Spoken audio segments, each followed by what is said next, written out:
সৃজন খবর বাংলা, খবর যেখানে জীবনের কথা বলে। ওনার নাম কি, যিনি আপনি এই কাণ্ডের সাথে যুক্ত? প্রতাপ সাবদা। তার বাড়ি কোথায়? তার বাড়ি কোন্নগরে। তাকে কি আপনি আগে চিনতেন? না, আমার ঘরে এসে চলে এসেছে। এবার আমি ওকে চিনিও না, হঠাৎ করে ঢুকে আমি বললাম যে তুমি কে এখানে, হঠাৎ আমার ঘরে ঢুকেছ? তখন মেয়েটা বলছে এখানে রঙের কাজ করছিল, তো রঙের কাজ যার সাথে করছিল সেই নাকি জোর করে ওকে শারীরিক সম্পর্ক করেছে। জবরদস্তি। মেয়েটাও তার মেয়ের বয়স, এটা জবরদস্তি করলো যে মেয়েটার এত যন্ত্রণা, মেয়েটি দাঁড়াতে পারছে না। ইনফ্যাক্ট যখন ও চলে যাচ্ছিল আমরা লিটারেলি ওর জামাতে রক্তের দাগ দেখেছি। আজকে দাঁড়িয়ে সারা পশ্চিম বাংলা জুড়ে যে রেপ কালচার চলছে, যে থ্রেট কালচার চলছে, যেটা চলছিল এর আগে সেটা এখনো চলছে। এখন চাইছে এটাই যে শাস্তি, মানে কঠোরতম যেন শাস্তি হয়। পেটের দায়ে কাজ করতে এসে ধর্ষণের শিকার হলেন 22-23 বছরের এক তরুণী। বৃহস্পতিবার সকাল 10:30 নাগাদ এই ঘটনাটি ঘটেছে নবগ্রামের ফরালপুকুর এলাকার একটি বাড়িতে। জানা গেছে, ফরালপুকুরের ওই বাড়িতে গত কয়েকদিন ধরে রং মিস্ত্রির কাজ করছিলেন কানাইপুর নপাড়া শিবতলা এলাকার বছর 53 প্রতাপ সাঁতরা। কিন্তু শুক্রবারই ওই বাড়িতে একটি নতুন ভাড়াটে আসার কথা ছিল, তাই বাড়ির মালিক তাড়াতাড়ি রং করার কাজ শেষ করার জন্য বলেছিলেন রং মিস্ত্রি প্রতাপকে। প্রতাপ তাই বৃহস্পতিবার বাঁশবেড়িয়া থেকে রঙের বাকি কাজ শেষ করার জন্য বছর 22-23-এর এক যুবতীকে ডেকে পাঠায়। এদিনই ওই যুবতী ওই বাড়িতে প্রথম রঙের কাজে আসেন। বাড়ির মালিক সেই সময় শ্রীরামপুরে গিয়েছিলেন নতুন ভাড়াটের সঙ্গে এগ্রিমেন্ট করার জন্য, তাই রঙের কাজ করার সময় ফাঁকা বাড়িতে আর কেউ না থাকায় প্রতাপ তখন ওই যুবতীকে জোর করে ধর্ষণ করে বলে অভিযোগ ওই যুবতী ও পাড়া প্রতিবেশীদের। এরপরই ওই যুবতী ওই বাড়ি থেকে ছুটে বেরিয়ে পাশের একটি বাড়িতে ঢুকে পড়েন। সে ওই বাড়ির মহিলা গৃহকর্ত্রীকে প্রতাপের যাবতীয় কুকীর্তির কথা খুলে বলেন। তখন পাড়ার ওই মহিলা পাড়ার আরও মহিলাদের বিষয়টি জানান। পাড়ার মহিলারাই তখন বাড়িতে গিয়ে প্রতাপকে আটকে রেখে পুলিশে খবর দেয়। পরে পুলিশ এসে প্রতাপ সাঁতরাকে সেখান থেকে ধরে নিয়ে যায়। এছাড়াও ঘটনার পর অসুস্থ ওই যুবতীকে অভিযোগ দায়ের করানোর জন্য থানায় নিয়ে যাওয়া হয়। পরে যুবতীকে মেডিকেল টেস্টের জন্য নিয়ে যাওয়া হয় উত্তরপাড়া স্টেট জেনারেল হাসপাতালে। পরে উত্তরপাড়া থানার প্রতাপ সাঁতরার বিরুদ্ধে ধর্ষণের অভিযোগ আনা হয় ও প্রতাপকে গ্রেপ্তার করা হয়।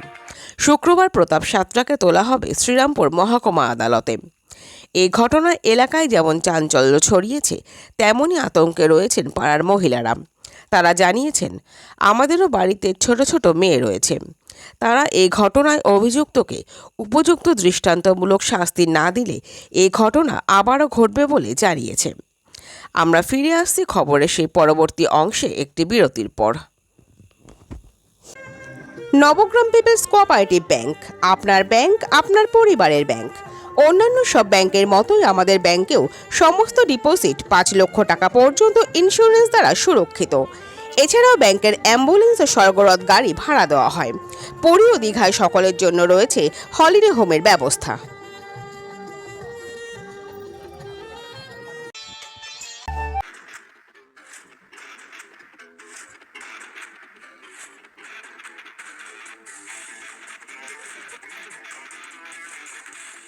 ওম সাইরাম এসএস অ্যাডভার্টাইজিং, মাত্র 6 টাকায় আর্জেন্ট ফ্লেক্স প্রিন্ট।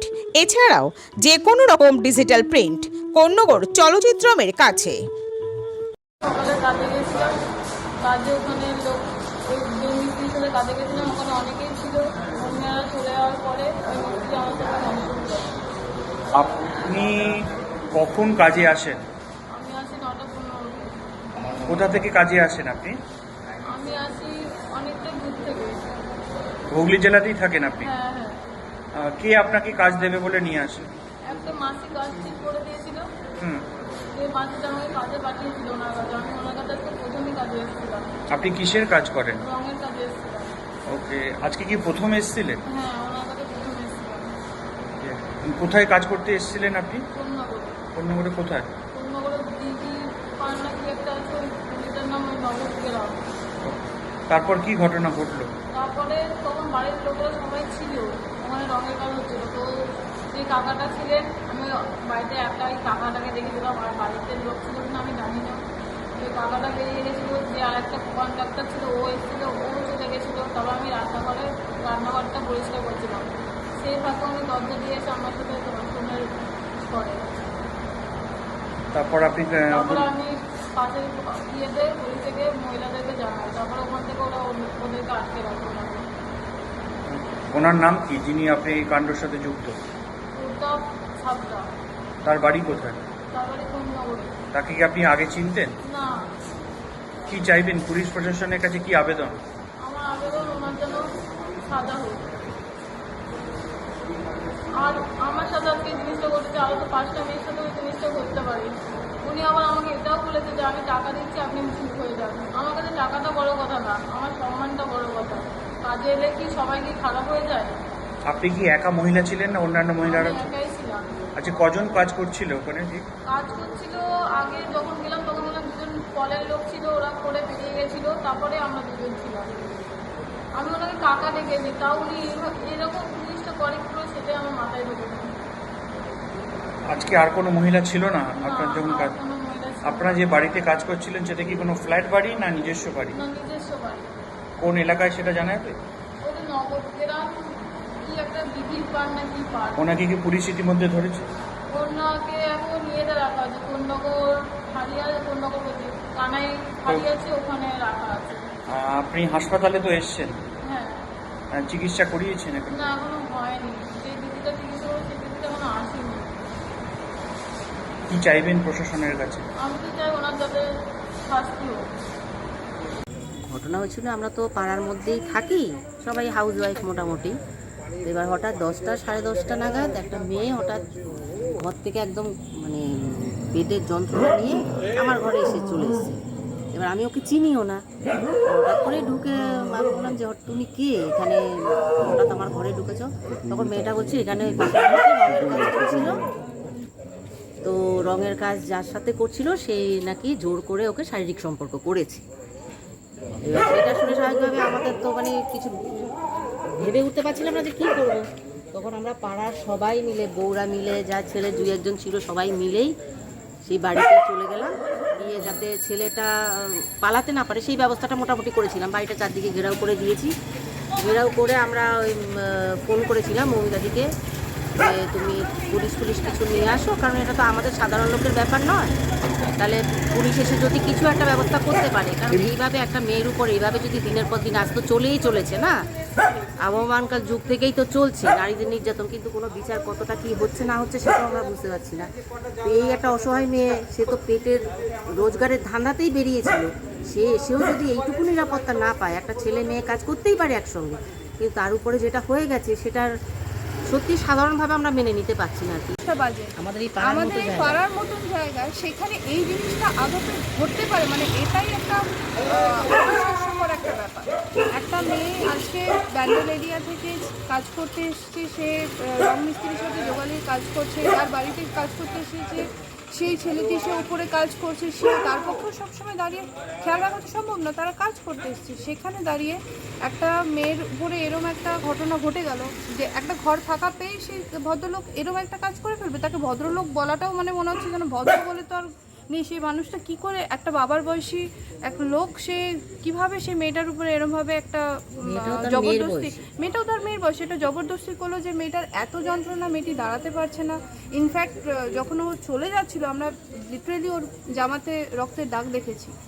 তো তখনই আমরা মানে এগুলো তো তার মানে তাকে কতটা কষ্ট পেতে হয়েছে, বা এগুলো তো কারো কোনো নিরাপত্তা নেই। কাজ করতে বেরিয়ে যদি আজকে আমাদের এরকম ধরনের জিনিস মুখোমুখি হতে হয়, সম্মুখীন হতে হয় দিনে দুপুরে, তাহলে তো আর কিছু বলারই নয়। এমনও নয় রাত্রেবেলা, এমনও নয় ফাঁকা জায়গা, মানে ভর্তি পাড়া লোকজন যাতায়াত, সেই বাড়িতে ওপরে লোক আছে, তার মধ্যে তার এত বড় স্পর্ধা যে সেই কাজটা তার মানে সে করে যাচ্ছে, করে গেল, মানে করে যাচ্ছে।